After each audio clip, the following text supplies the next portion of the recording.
Alors, je suis Michèle Pedinielli, j'écris des polars depuis peu, en fait ça fait 3 ans. Donc j'en suis à mon 3e roman aux éditions de l'Aube.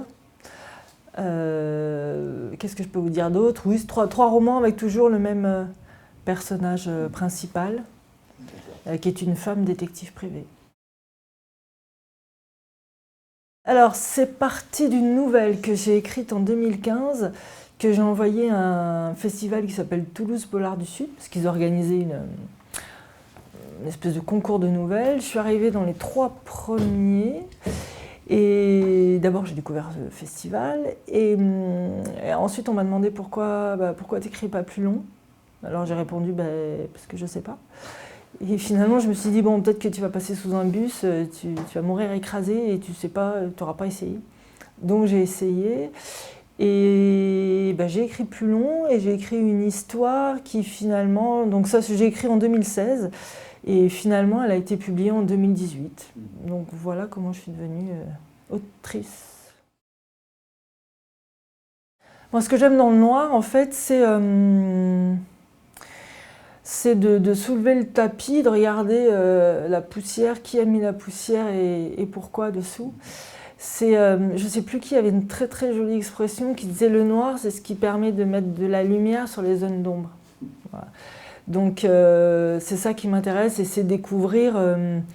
Enfin, moi j'ai toujours lu du noir ou des polars depuis que je sais lire ou presque. Et en fait, c'est de découvrir un pays, une société, une ville, un lieu, à travers le prisme d'un auteur de noir qui va soulever, qui va mettre le doigt là où ça fait mal, quoi. Alors, mon dernier livre s'appelle La patience de l'immortel, et il se passe en Corse. L'immortel étant pour moi le symbole, enfin c'est une fleur un peu symbole de la Corse. Alors, c'est le 3e, et en fait donc toujours avec le même personnage qui s'appelle Giulia Boccaner, qui est à moitié corse.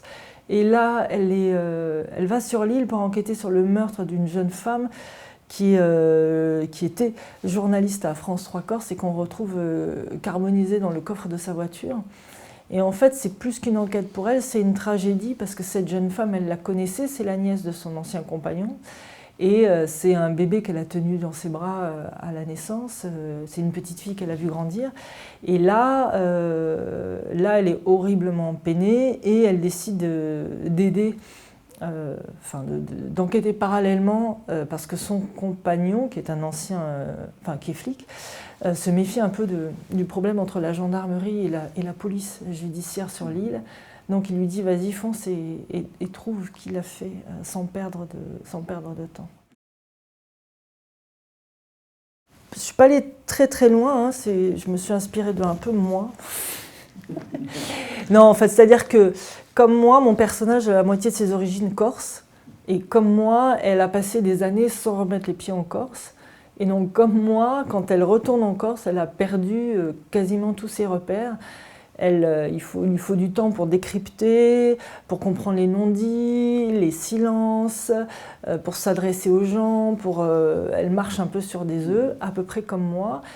Mais comme moi, elle aime cette île. Et voilà, j'avais envie de parler de la Corse telle que moi je la ressens, à ma manière, évidemment en essayant d'éviter tous les clichés ou les préjugés ou d'enfoncer les portes ouvertes sur la Corse et sur les Corses.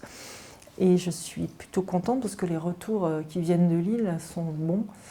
Et c'est important pour la suite de ma carrière et de ma vie, en fait. Voilà. Ouais. Non, mais vraiment, je ne vais pas chercher très loin. Oui, par exemple, vendredi soir, après la soirée boule à facettes, donc je me suis couchée vers 3h30 du matin et je me suis réveillée à 7h et voilà, c'était fait, quoi. J'avais quand même dormi 3h30 d'affilée, ce qui est un exploit. Oui. Alors, je ne vais pas citer du noir parce que sinon je ne m'en sors pas. Et comme ça, spontanément, je dirais L'Art de la joie de Goliarda Sapienza, qui est une femme, qui est une Italienne. Et dans L'Art de la joie, c'est l'histoire d'une femme qui naît le 1er janvier 1900 en Sicile. Et en fait, c'est une histoire fleuve est absolument fantasque. Et c'est un personnage féminin assez hors norme et on en manque, je trouve. Donc ouais, ça sera l'art de la joie.